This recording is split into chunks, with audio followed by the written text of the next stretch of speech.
All right, we are back once again. Welcome, everybody, to Johnny Torch Live number 57. This week in comic book TV. That's where we're at this week.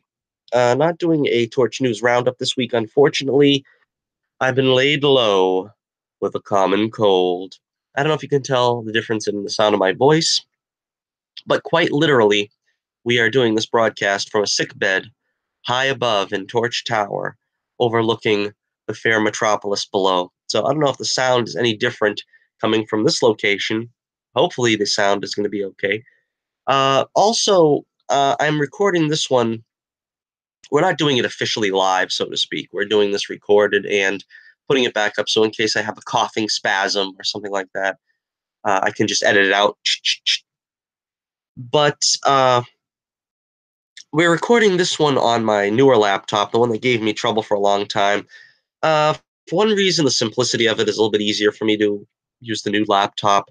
And for another one, since I bought some more memory for this computer, I'm wondering if this is going to sound better with some memory installed. I don't know because I don't know enough about computers to actually know what to do. But the fact is, nobody listens to these shows anyway, so I could pretty much do anything I want. No one will be disappointed. Okay, we've got a lot of things to do today. We've got a lot of shows to catch up on. Everything literally is out there in the open. We've got each and every show back, with the exception of Supergirl, who is taking a, I don't know, 5 week reprieve or 6 week reprieve at the behest of Legends of Tomorrow until that show runs its course and is completed. So we will get to all four CW shows: The Flash, Arrow, Black Lightning, Legends of Tomorrow. Plus, we also have Gotham, the return of Agents of S.H.I.E.L.D. as well, and we've got the latest MacGyver, which doesn't really fit into the comic book thing, but I'll give my brief thoughts on it as I do every week. One good thing about being sick in bed is that you got plenty of time to watch all the shows and catch up on them, so we're going to do them all this week. We're going to try to keep it pretty fast paced. We're going to try to keep a brisk pace. Going to try to keep the show. Well, we're going to do each review probably under 10 minutes. I'm going to try not to get too verbose and stick to a 10-minute per segment uh, agenda. Okay, here we go. Let's get started here right away. First off, let's start with The Flash.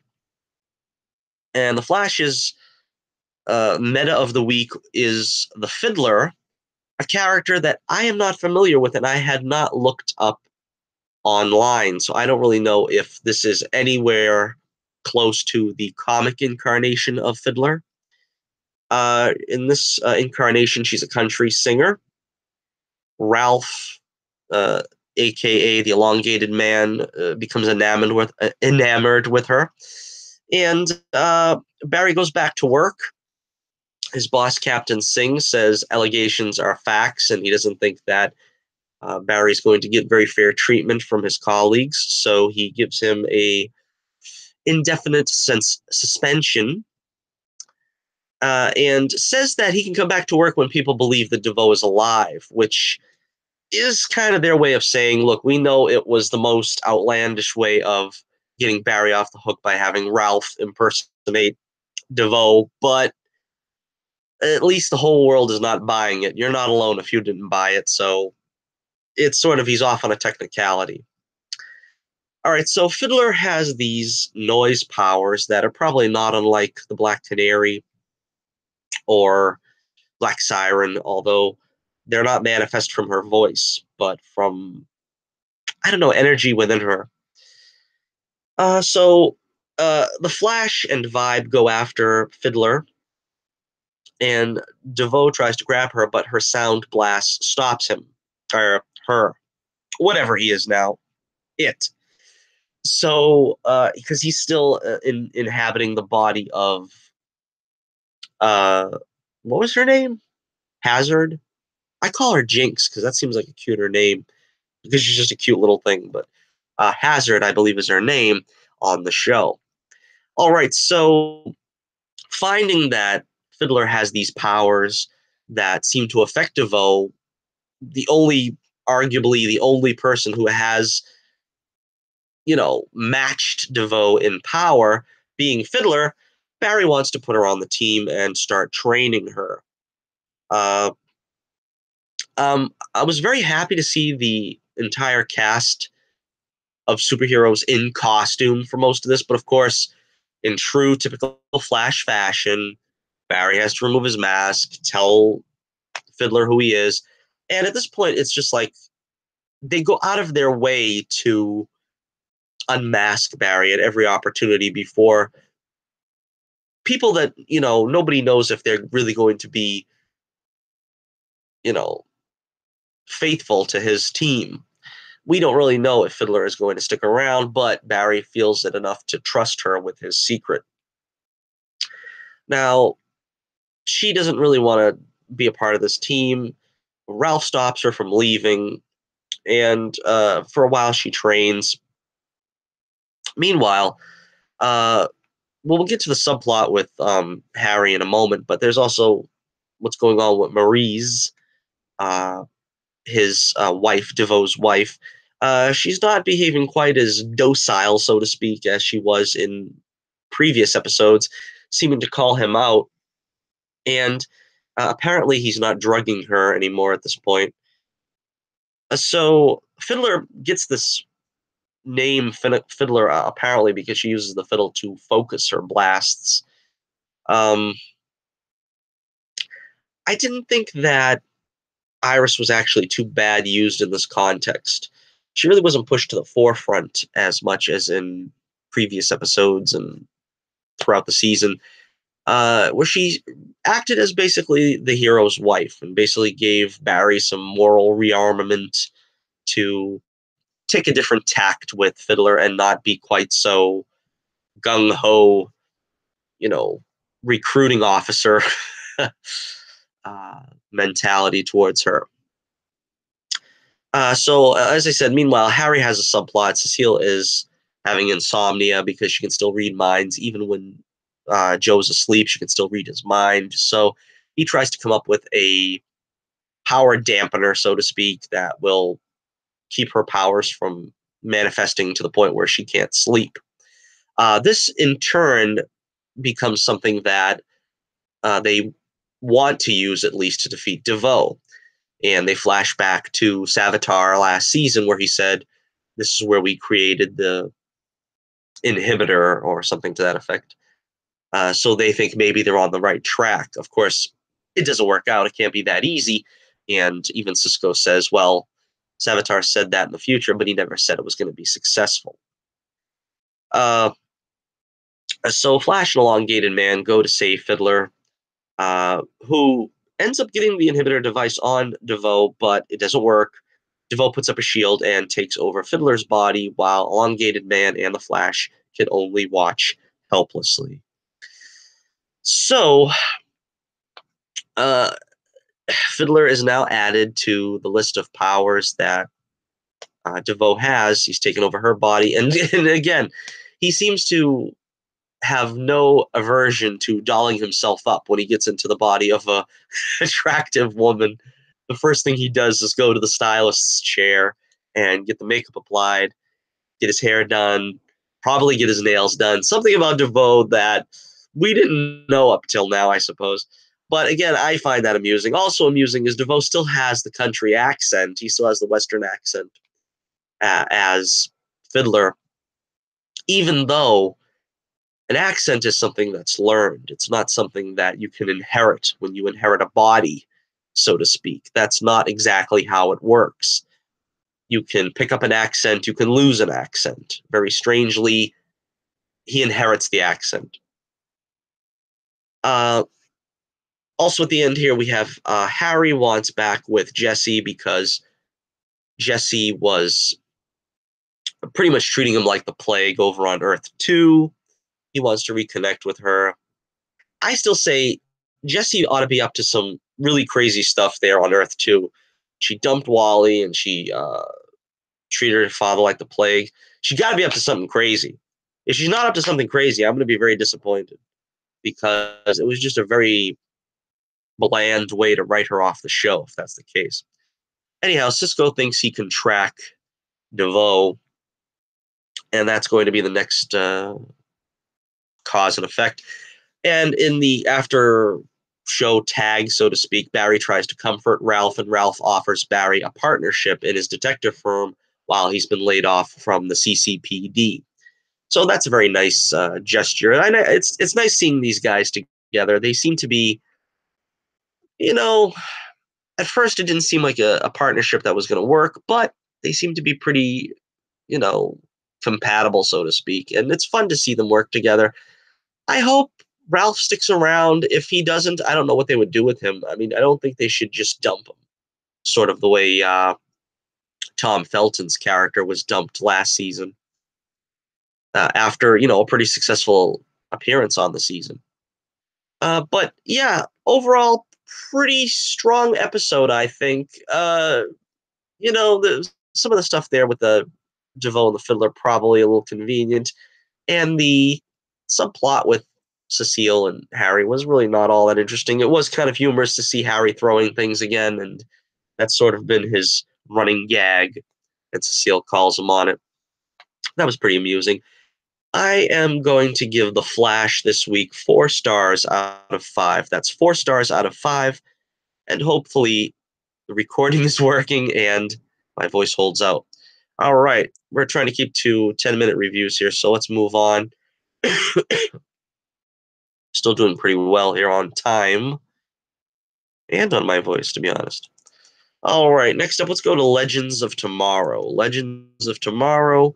It was the pirate episode. Arr, matey, Blackbeard the pirate. And he was our famous person this week that the legends run into. We had the prerequisite Sarah's date with Ava, which we'll talk about a little bit later on in the show. The team decides to try to get the totems together because obviously there's only a few in play. There's Isis and there's Vixen, and Kuasa's got one, I believe. And I'm not sure how many more are left. What is there? 7 altogether? That would mean, if I'm not forgetting something, 4 more.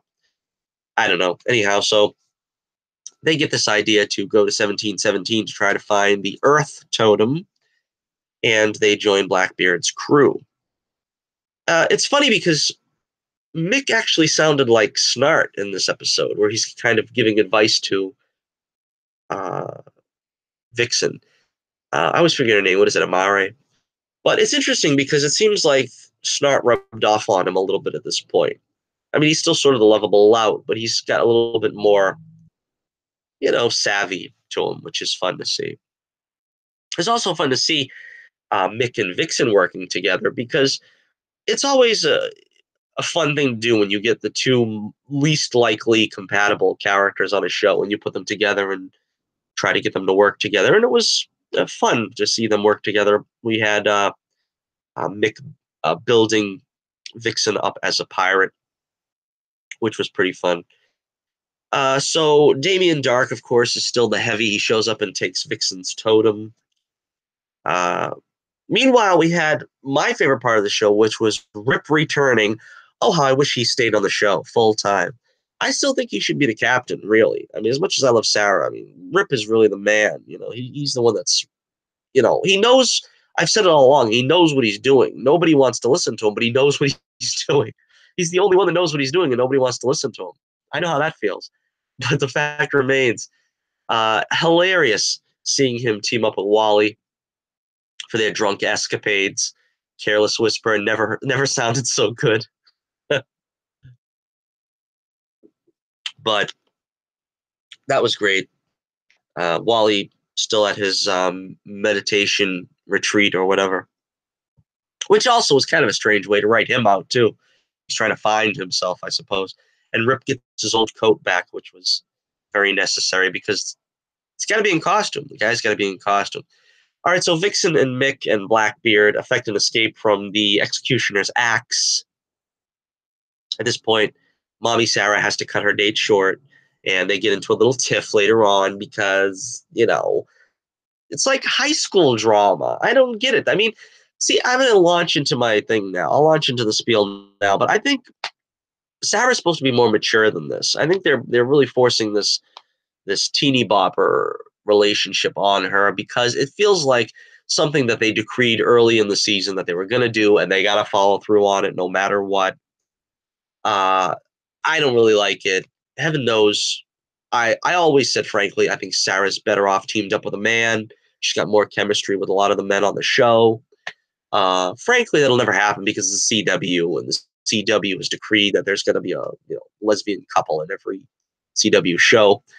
But if anything, they should bring back Nissa if they want to give her a female love interest. But anyhow, that's neither here nor there. At least Nissa had some chemistry with her. It seemed more like a sisterly chemistry, though. That's what's kind of strange. All right, so now that we got that out of the way, let's see. Vixen gets Blackbeard and the crew to facilitate a ship, and Blackbeard's girlfriend is the one with the totem. She became a zombie, and he, I guess, killed her. I don't know. But whatever the case, she comes back as a zombie and uses like plant-based powers, sort of like poison ivy.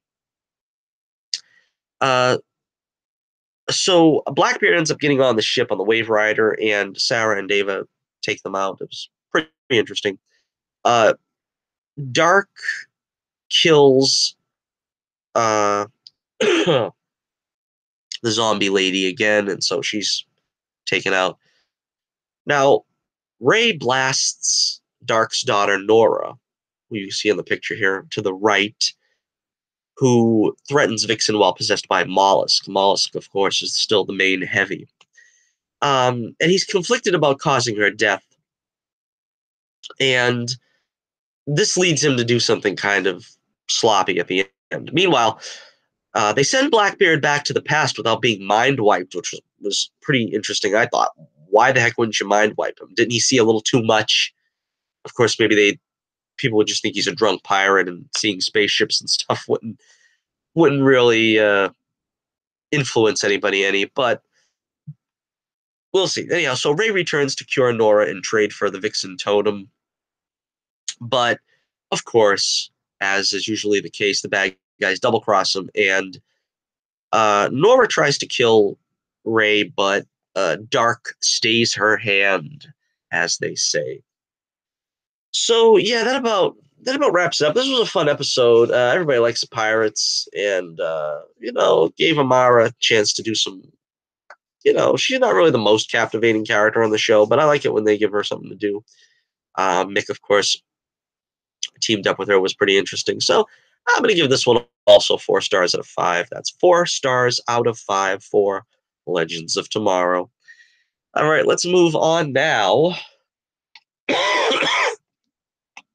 That's we got done with that one a little bit early, so let's take a 30-second break here.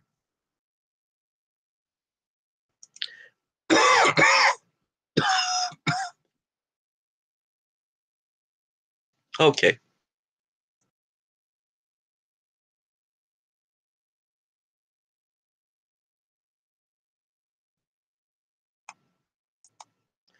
Ingesting a little of the H2O.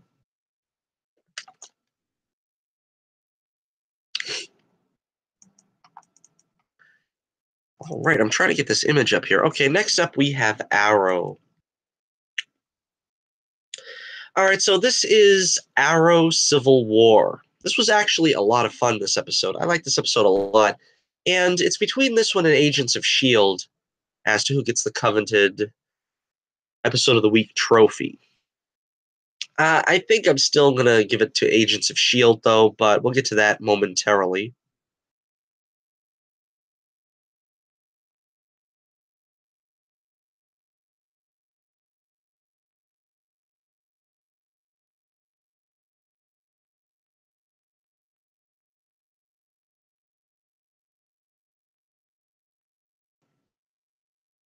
Okay, we're using a technique that they use in radio when the radio host has to burp or cough or sneeze and they mute the mic.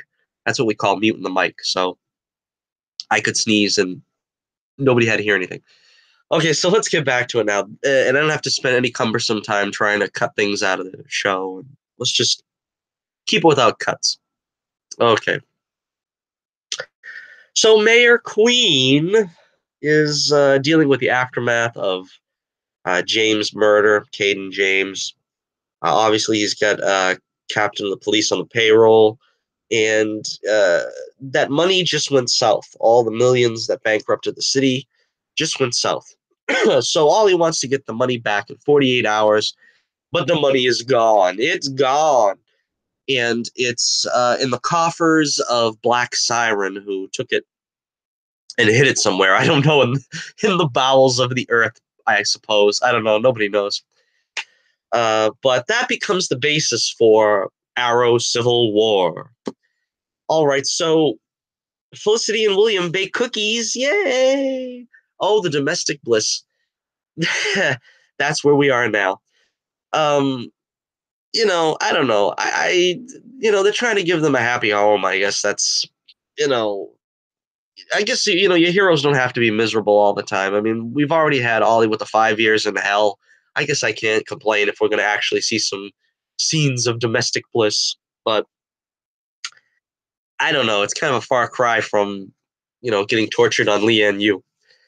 I just got to get used to it, I guess. Anyway, Dinah is still on the warpath. She wants to kill Black Siren because he killed Vince, her main squeeze, at least for a time. And there's a very tense scene between Dinah and Ollie. And there's still friction between both teams. I don't know what they're calling them. I think it's New Team Arrow and Old Team Arrow, or Original Team Arrow. Uh, so we have Quentin still hiding Laurel 2 from Earth 2. And he tries to imply to Oliver that he's trying to contact Laurel, Earth 2 Laurel, and Black Siren, in other words. But Thea senses something is up and follows him to his cabin in the wilderness, where she finds out that he's got Laurel there, recuperating from her gunshot wound.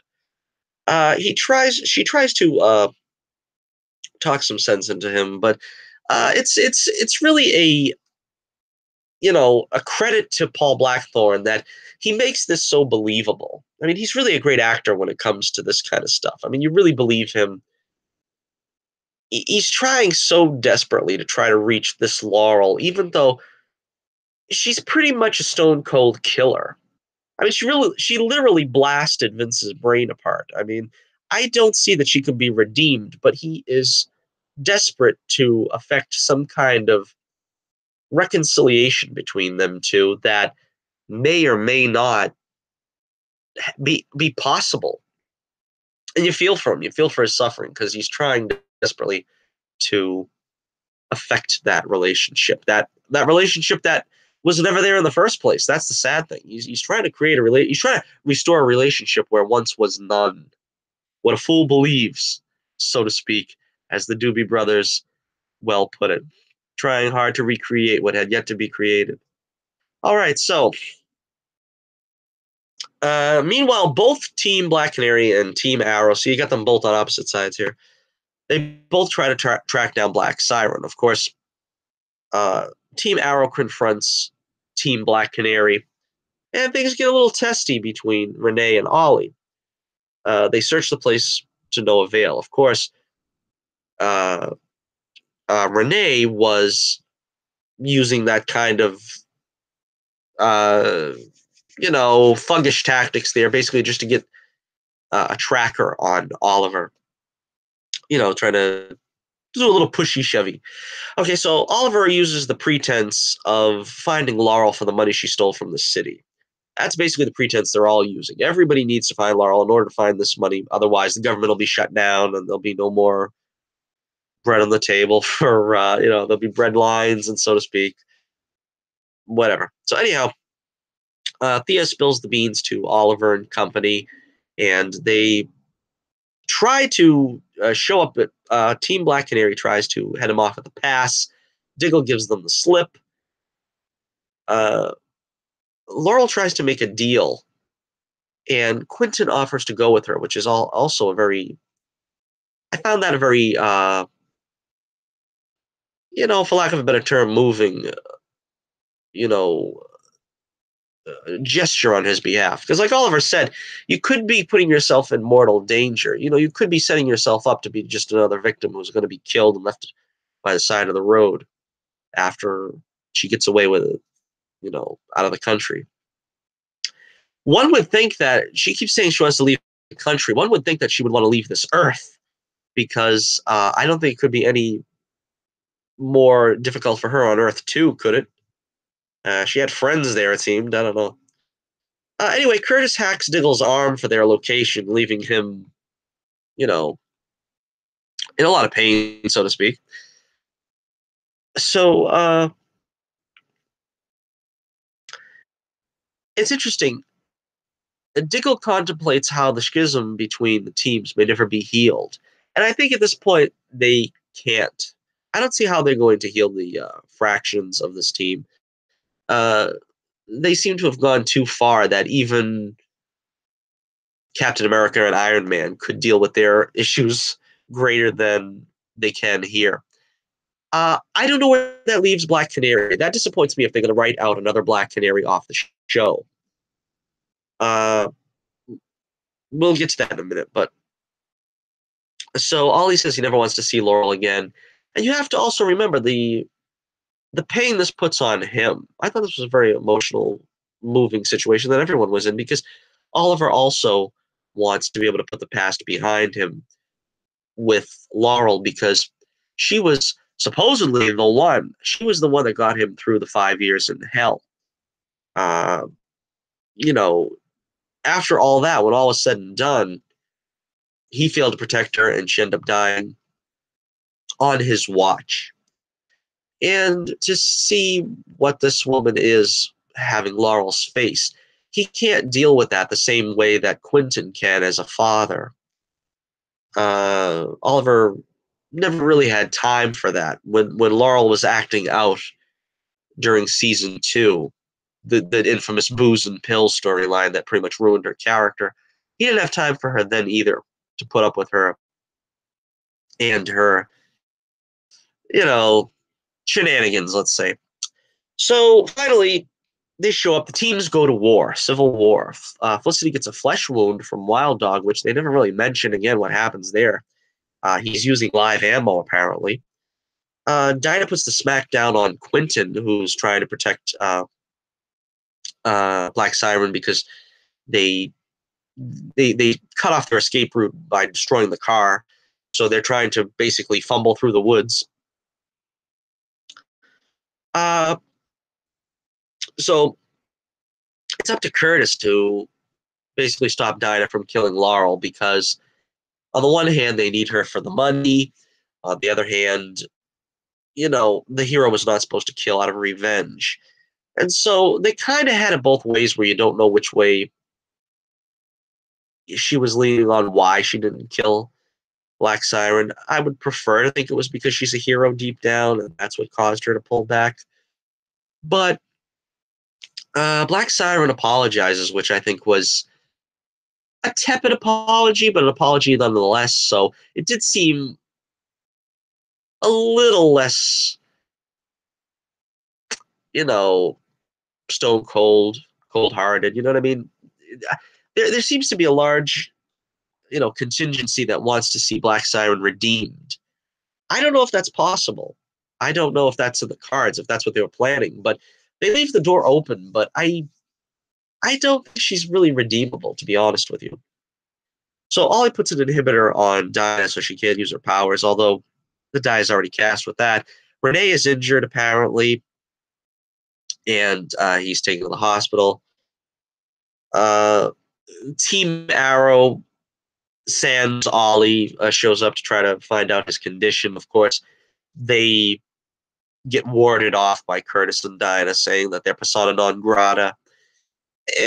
That's like I said. It's at this point. There's really nothing you can do to try to get uh, the bad blood, expunged, so to speak. Another 30-second break. Wait a second.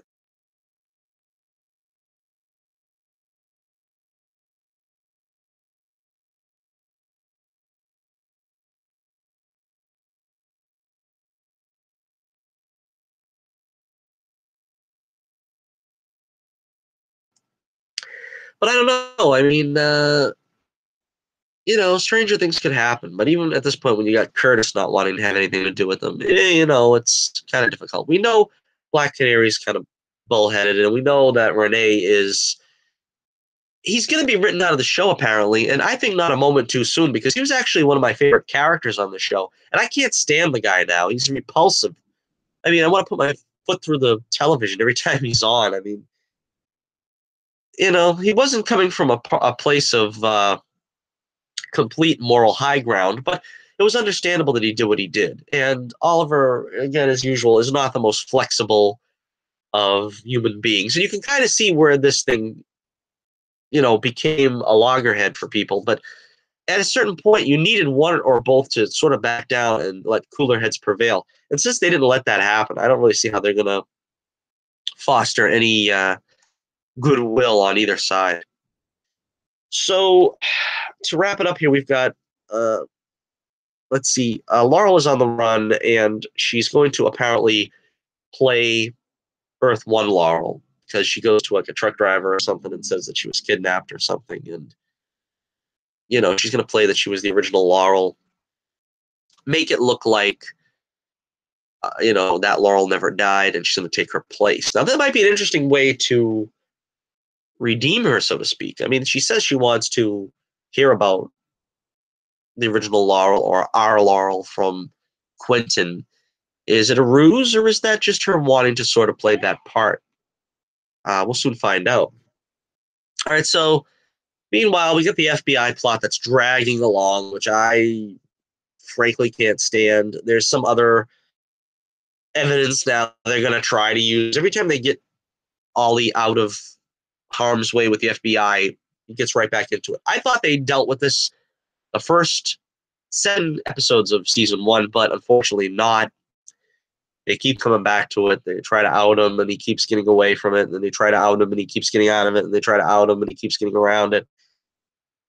Just end it with this FBI stuff, please. And they end it with the very classic Mayor Queen has failed this city. So I don't know where this is going to lead up to for next. Next week we have Speedy is back in action finally. Another cast member that I think should have been given, some more screen time this year as Speedy, but she's been basically playing the Girl Friday role. And Roy is back. Arsenal is back. And I don't think they're going to have him in costume, which is disappointing to me. They don't have him in costume anymore. I really enjoyed that part of the show when it was Arsenal as the sidekick of Green Arrow. And they never really fully, brought that to fruition, I think. They did a little better when they had Speedy be the sidekick, but still, they didn't let that last very long. It seems like they don't want to let the sidekicks thrive. They want to just keep going back to Oliver, Diggle, and Felicity. Felicity, Diggle, and Oliver. Diggle, Oliver, and Felicity. It is what it is, I guess. But I wish they would let these sidekicks flourish a little bit. Like I was saying earlier, let Dinah embrace the role of Black Canary more solidly than they've allowed her in the past. Okay, so we got to wrap this one up. Let's see. I am going to give Green Arrow this week. I'm going to give it 5 stars out of 5. I really enjoyed it. A lot of costume time, considering especially that, part of the reason why this season's been so bad is they had Oliver out of costume for so long. You had Diggle as Arrow for like 47 episodes. It really hasn't been a great season. Caden James, I don't think, was a very compelling villain. It was basically like Prometheus 2.0, only without costumes and gadgetry. So Arrow, 5 stars out of 5. That's 5 stars out of 5 for Arrow this week. I knew I was going to say a mistake. Here we go. All right, so, alrighty, let's see. Next up we have, what are we going to go to next?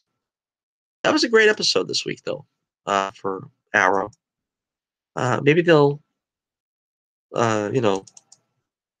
be able to salvage this season. I hope so. I think they will.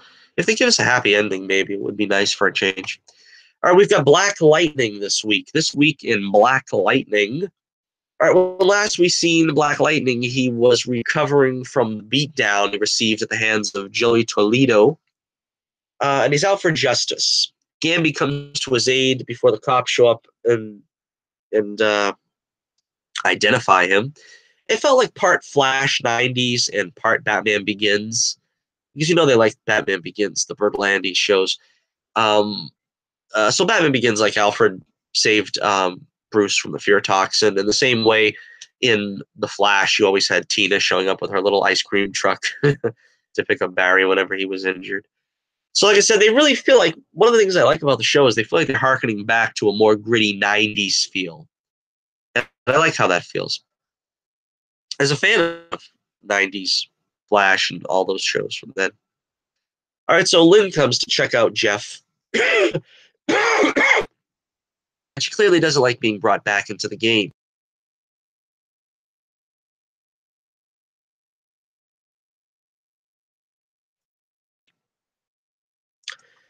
So, meanwhile, we have Anissa desecrating a statue of some Confederate dude. Don't know who it is, some Confederate dude.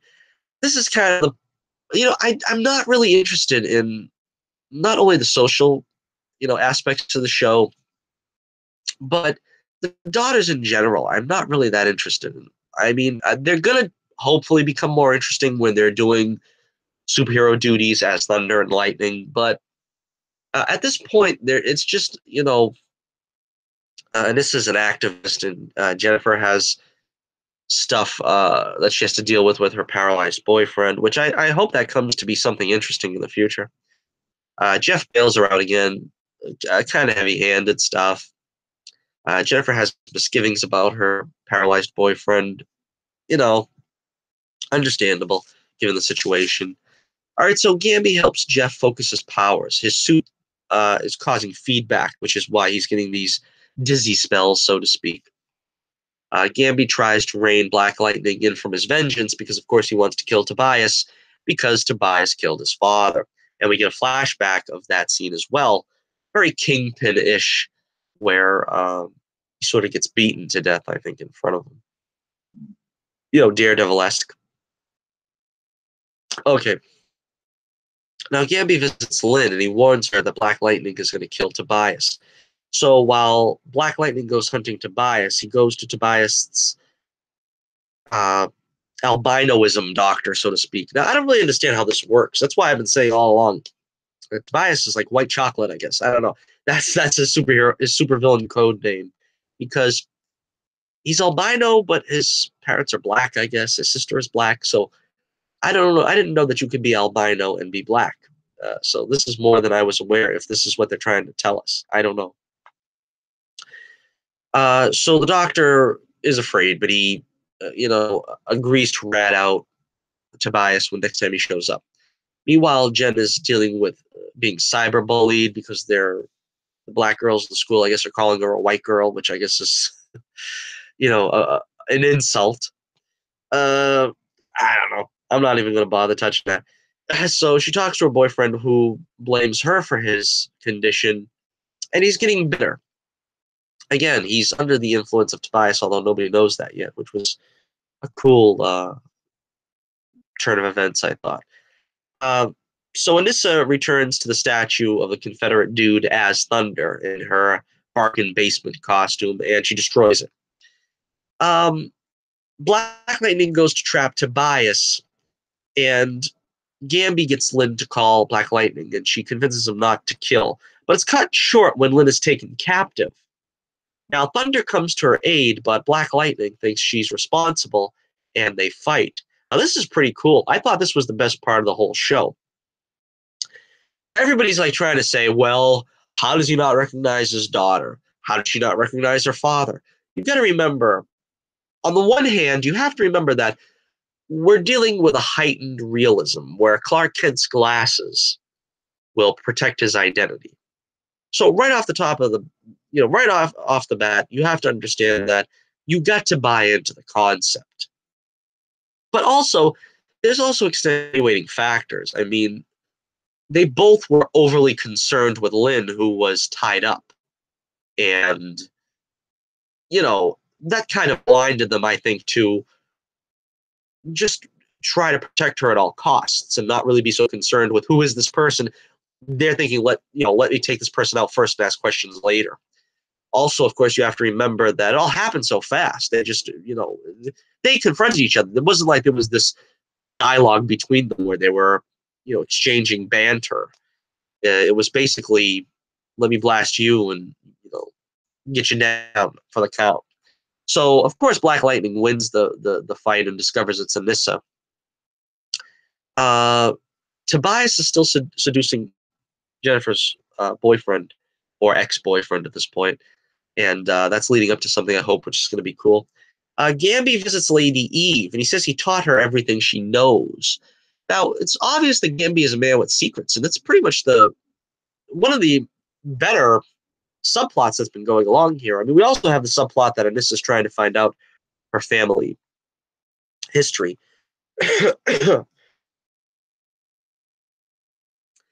And that's probably going to explain why they have powers, all three, potentially all three. Jennifer isn't exhibiting the powers yet. But, all right, so going back to Gamby, he says he made a deal that the Pierce family is off limits. And Lady Eve is threatening to expose whatever deal Gamby made with either her and Tobias or the crime families in general to sort of ease off the Pierce family. Meanwhile, Anissa wakes up and learns that Jeff is Black Lightning. Now, this is, like I said, really cool. That was my favorite part of the whole thing, is the confrontation, where you have the families, because of their secrets, confronting each other.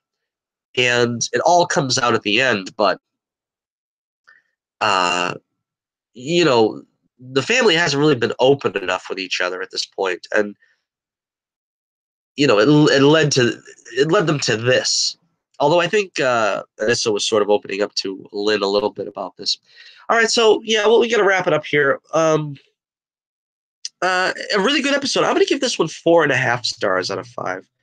Yeah, I think there's like a little bit preachiness in the middle there when they were talking about the cyberbullying and the Anissa, the Confederate statue. But apart from that, like I said, I like the family drama. I like the having a superhero father and potentially his superhero daughters, all basically on different paths of life, basically converging, and how that looks. And also the Gamby subplot is a lot of fun. So I'm going to give it 4.5 stars out of 5. 4.5 stars out of 5 for Black Lightning this week. Okay. Now, having done business with all the CW shows, let's move on now to Gotham. Gotham makes its return with the lovely Peyton List joining the cast. This, of course, is not to be confused with the Peyton List from Disney Channel fame, Jesse fame. This is not that Peyton List. This is another Peyton List. Oh, how is this a different Peyton List? No, but this Peyton List is familiar to fans as Golden Glider on The Flash. And she also did a show, I'm trying to remember what it was, on CW. That's the reason why she wasn't on Flash anymore. What was it called? I can't remember now, but it was, I watched it a couple of times. It wasn't too bad. And then they canceled that show, of course, and now she's on Gotham. So it's nice to see her again getting some work. But I would like to see her return to The Flash, but you got to wonder, who does she have now? We've got Snart is dead, and even his doppelganger isn't around. And we also have Mick being on the Wave Rider. So I guess that's the reason why they don't have no place for her. But I like to see her return next season as part of the Rogues and have the Rogues be the big adversary of the season big bad. All right, so let's get to this fast. Jim is still looking for Harv. Harv is at the, he's looking for Harv at the local House of Ill Repute. Harv is still a chubby chaser, apparently. Meanwhile, some street kids apparently find Ivy in a cocoon because, remember, she took those drugs from the drug cabinet. Kids, don't take drugs from the drug cabinet. You never know what will happen. she's big now. She's Peyton List, and the main kid there, the older boy, tries to get fresh with her, and of course, in typical Poison Ivy fashion, she lays him low, and plant toxins take their effect.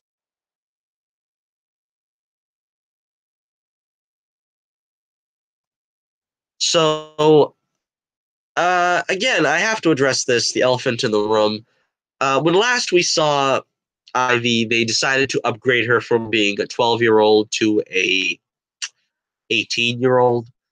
Now they're upgrading her from being an 18-year-old to a 30-year-old.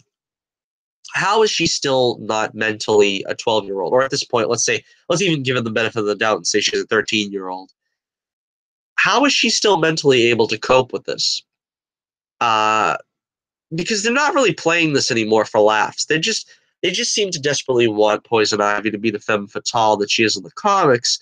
But at the same time, you've got to make her immortal, so to speak, because she's now at this point she's like 15 years probably older than Bruce, and Bruce is going to be matching wits with her, 10, 15 years in the future. So obviously she's just going to be an immortal at this point. She's not going to have to learn and experience things. Her mind is apparently that of a 30-year-old. It's confusing. It's Gotham. What do you expect? All right, so Alfred's out of a job. He gets held up by three thugs, holds his own. Jim shows up, kind of gets everybody on page what's happening. Meanwhile, Lucius is helping Jim with the investigation because Lee is like a Lee's like the greatest motivational speaker the Narrows has ever seen. Obviously, she's giving motivational speeches in the Narrows as the Doc, and some toy man uh, variation tries to kill her with a toy airplane.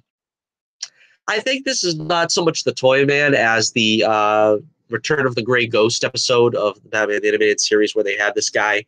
I can't remember the name of the guy, but he had like antique toys that he used to try to kill people, and the Gray Ghost had to help Batman to save the day. Meanwhile, Butch is starting to remember because Tabitha played Tarantella on his brain with a crowbar or whatever, and finally he's starting to remember, and he uh, goes over to reconnect with her. Uh, Meanwhile, Jim and Fox investigate the toy shop. They get attacked by a nutcracker with a machine gun inside, which was apparently pretty funny. His son helps him get away, though, this Fox toy man. Meanwhile, Ivy breaks into a rich person's home as usual. Isn't that all that she and Selena used to always do? And she sees this hilarious commercial with Selena, Tabitha, and Barbara with the reopening of Penguin's Club, which Penguin is missing in this episode. I was surprised to see neither hide nor feather of him.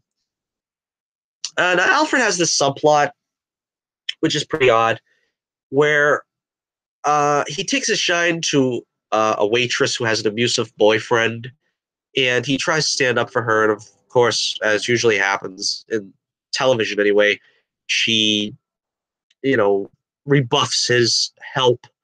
And she later turns up dead, found murdered, and uh, Alfred is framed for the crime because his ring was found at the scene and used as the murder. The murderer used it while he was basically beating this woman to death. So he takes off to find the boyfriend. We'll get to that in a second at the end of the episode. But as usual for Gotham, there's some gross stuff with the plant toxins in the guy's body. So Ivy goes to the new club here because she wants to confront Selena and her cronies. Meanwhile, Selena confronts Bruce, who is still acting like I gotta bite my tongue. I just want to slap the kid in the face. You know what I mean? He's a good actor. That's the reason why. I mean, it's like if he's making me want to slap him in the face, he must be doing what they want him to do pretty well. But yeah, they still got Bruce Wayne as sort of like an obnoxious party boy, and he gave Alfred the brush. And Selena basically turns up to tell him he's a jerk and he's in the club with a couple of babes and just all that stuff. So Selena spots Ivy and she follows her home, and Ivy displays her new toxin powers to her, but doesn't let her get killed because she's now apparently smart enough to create the toxin antidote. And she sort of gives her an indecent proposal that she wants her to join her team and apparently break off with the Tabitha and Barbara faction. All right, so Jim consults Barbara. It's always fun to see them two together because of the history between them all. And so Jim searches for the doc because he found out from Barbara that where to look. And eventually, he finds out it's Lee, which I pretty much forgot. He hasn't seen Lee since I don't know. It's been I don't know. Has it been like a full season at this point? And Ed is sort of her, administrator and trying to get her, publicity there in the Narrows, I guess, as I said, like as a pulpit preacher or something. Now, meanwhile, while he's having this conversation, Jim has this conversation with Lee where it's like, oh, yeah, nice seeing you again. And basically nothing comes of it. But Ed goes up against the Toy Man, who he finds out was hired by the Riddler. Again, split personality stuff they're doing with the Riddler that seems to be more in line with Two-Face, but they're going there again. So I don't know. I don't know what to tell you. But he ends up killing the Toy Man before the Toy Man can spill the beans to Jim. And Jim is trying to find out from Ed. And Ed is he's overcompensating the story. He's like, oh yeah, he told me it was just his idea alone. And he was telling me that he was talking to somebody on the phone and he was trying to get help, but they wouldn't do it. And, it sounded a little less than convincing. So I don't think Jim is going to buy it hook, line, and sinker. But I don't really know exactly. Was Ed, because he said, I should, arrest you right now. I don't remember. What is Ed wanted for? Is he still wanted for murder? Because wasn't there that whole storyline where he was framing Jim for murder and stuff? I don't know anymore. I don't remember. 30-second break.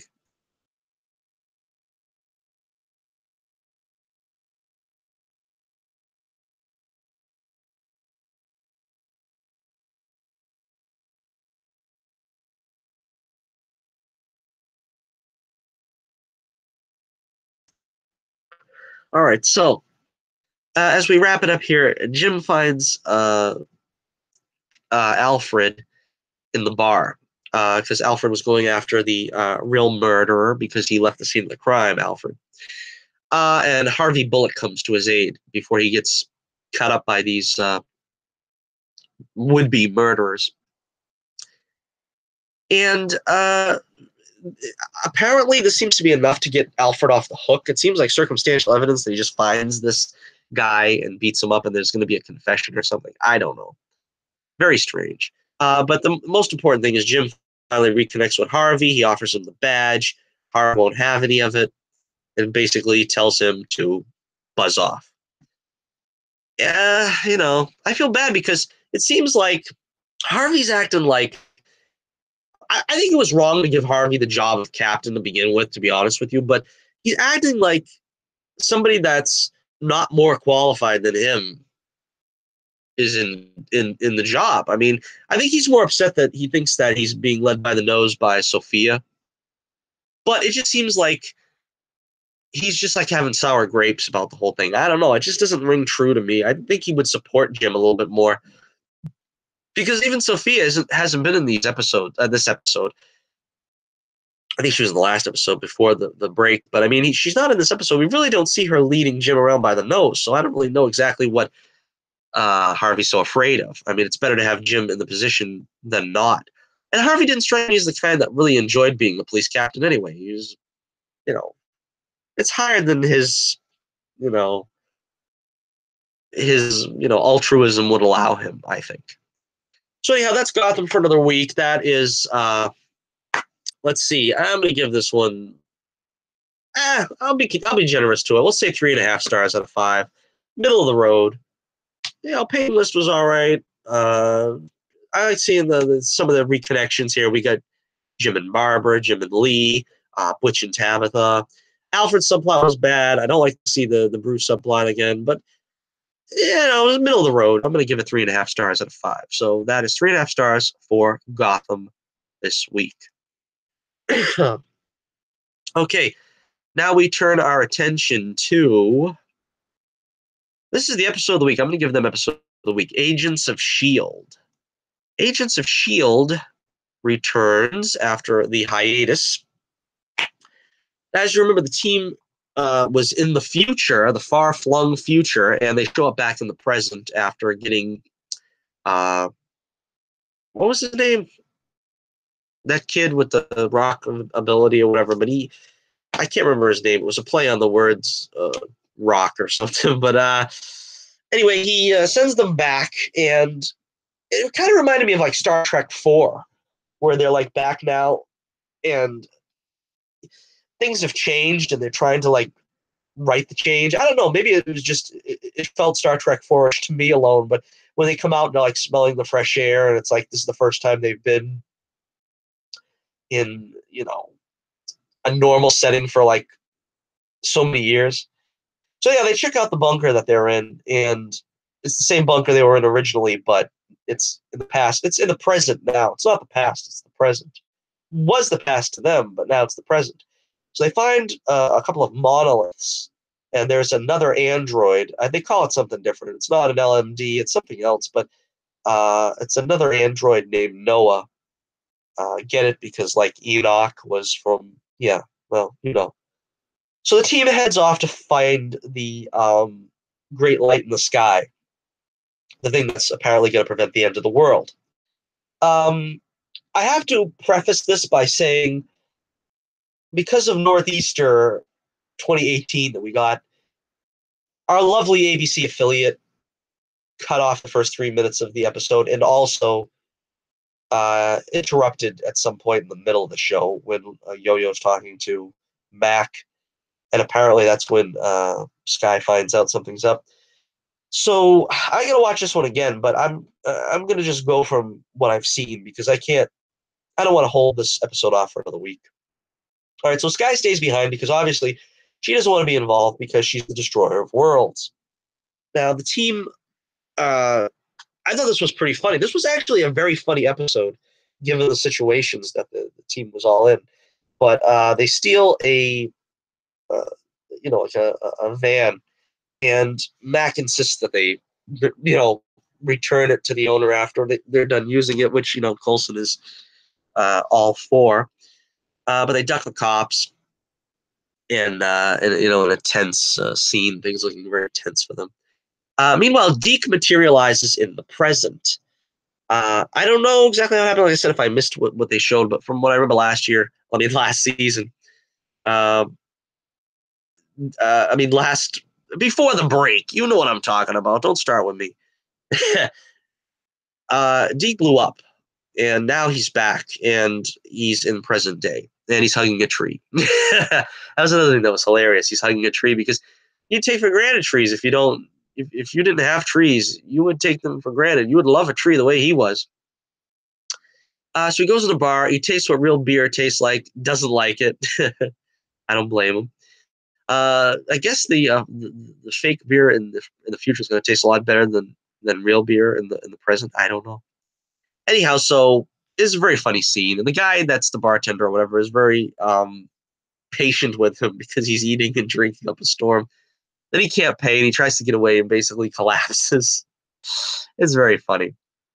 Uh, anyway, Coulson is still dying supposedly. He's still warding off. Gemma is offering to give everybody a examination, so to speak. Examination. But but Coulson refuses because something's wrong with him that we still don't really know what it is. I think. Now they get to this building where the light is being sent to contact the Kree. Apparently, Piper is there, who shows up intermittently at the in Shield as sort of the chief red shirt of the show. So meanwhile, Quake comes to Deke's aid as he's been arrested, but they're made.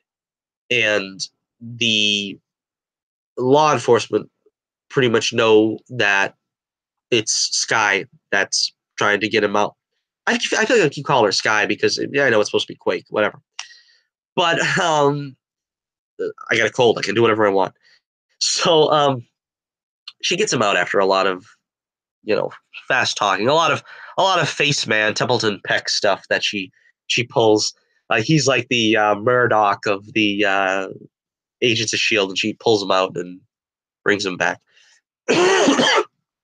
to the compound, so to speak. Now, meanwhile, we've got Ruby as the lovely Dove Cameron is the guest star that is going to be in this portion of the arc. And she's apparently the teenage daughter of a government official, a general or something. Again, I missed a lot of the beginning. I just caught the tail end of that conversation at the beginning of the show. Now, Piper rats them out. In the words of famous Mon Calamari, it's a trap. There's robots that are apparently sent to kill them, and Piper doesn't really. She's kind of deal because she doesn't want to be in trouble anymore, but she changes sides when she realizes these robots are trying to kill them. These robots are led by some kind of shadow lady, whatever she is, and Yo-Yo is in peril here. She's using her powers to try to help, and she gets limbed, outright limbed. Scary stuff by Ruby, Shadow Lady, who has this sharp, very sharp disc. And apparently, if we've learned anything from Agents of S.H.I.E.L.D., they treat the future as fatalists. I mean, we saw, that in the future, this is their only chance. They can't go back and redo this again. So Yo-Yo is limbless in the future. Yo-Yo's going to be limbless now because of their inability to change the future. So Piper helps them to get away and joins them because she didn't really expect there to be a kill first and ask questions later order on them. Now, Ruby is a Quake devotee for some reason. I don't really know exactly why. I don't think we're meant to know right now, but she tells her mother that she wants Quake. And her mother sort of chastises her for being unprofessional and not doing her job or whatever. And she locks her like in what looks like a normal bedroom, but it's like a government facility. Very interesting stuff. Uh, Meanwhile, the team has taken the beacon, which is what was supposedly calling the Kree, and Noah ushers them out of the room before it explodes, which is where we leave. And the after credits tag is Crusher Creel, as I mentioned in the Torch News Roundup a couple of weeks ago, getting recruited, the Absorbing Man.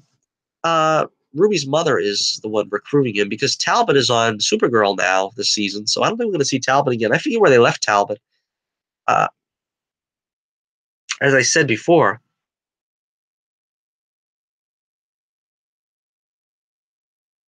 I'd really like to see Talbot uh, in a Hulk movie. I really wish they would have done that, and they still can. So I hope they do it in the future. We'll see.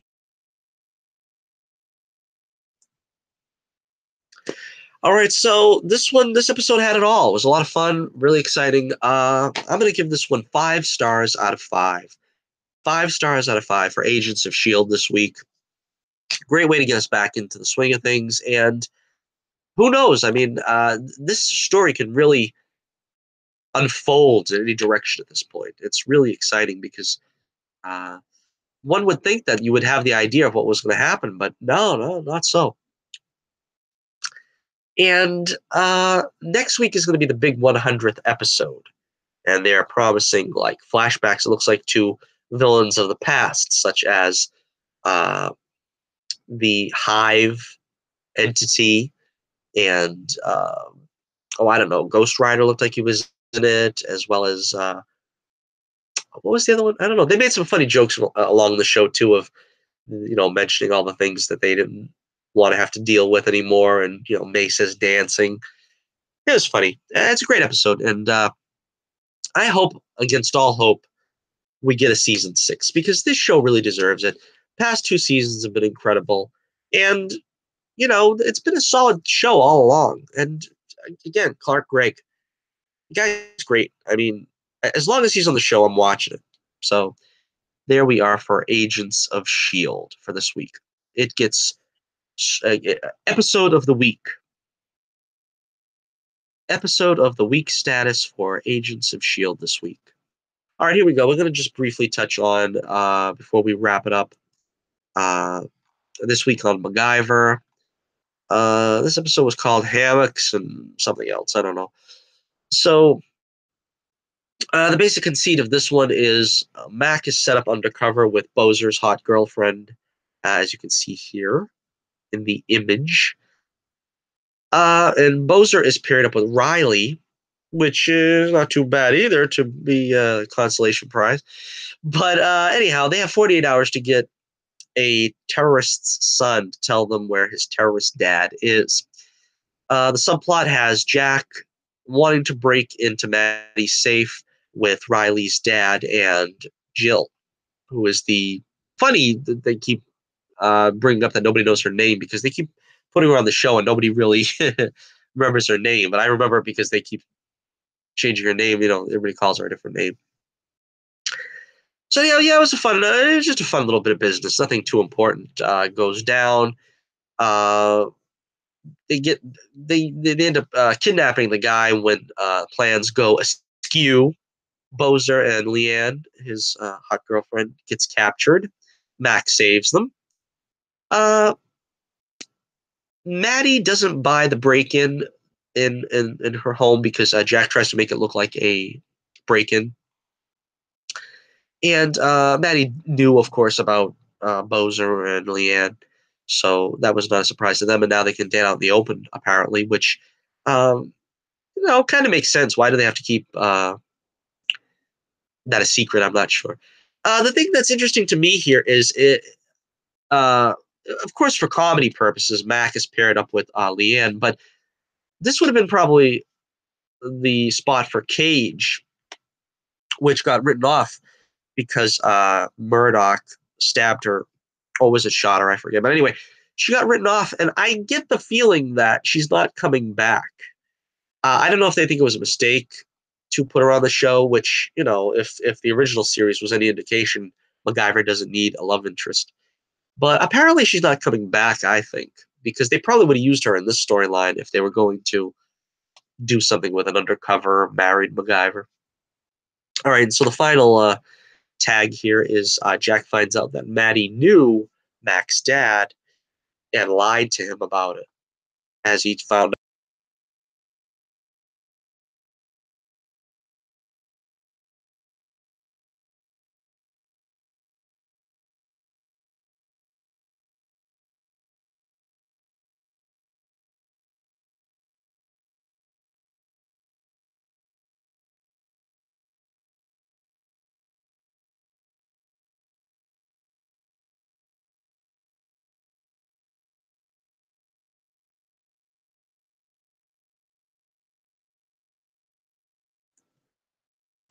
Again, apologies for the frequent pauses, but I don't think my voice is going to hold out much longer.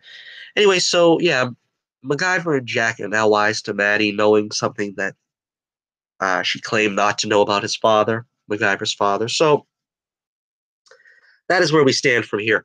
All right, so I'm going to give this one, I don't know, 4 stars out of 5. 4 stars out of 5 for MacGyver. That's fine. All right, so let's see. Wrapping it up, we did a pretty good run here with all these episodes. I think we came in over the hour mark, but we still managed to, give enough detail for each and every episode. Thank you for joining us. If you have, in fact, endured this whole broadcast, again, apologies for my voice or frequent muting of the microphone while I cough and sneeze and blow my nose and other things that you don't need to hear. But the show must go on, as they say, and neither rain nor snow nor sleet of night is going to stop me from my appointed rounds. Gonna try to hopefully feel better. That is the main objective, and hopefully do a Torch News roundup on Monday, if it's at all possible. A lot of interesting news out there that I haven't really culled, but we had a lot of stuff here to deal with in the first place. I don't think I could have done both in the same episode, even on a good day, because this would have took probably an hour in either case.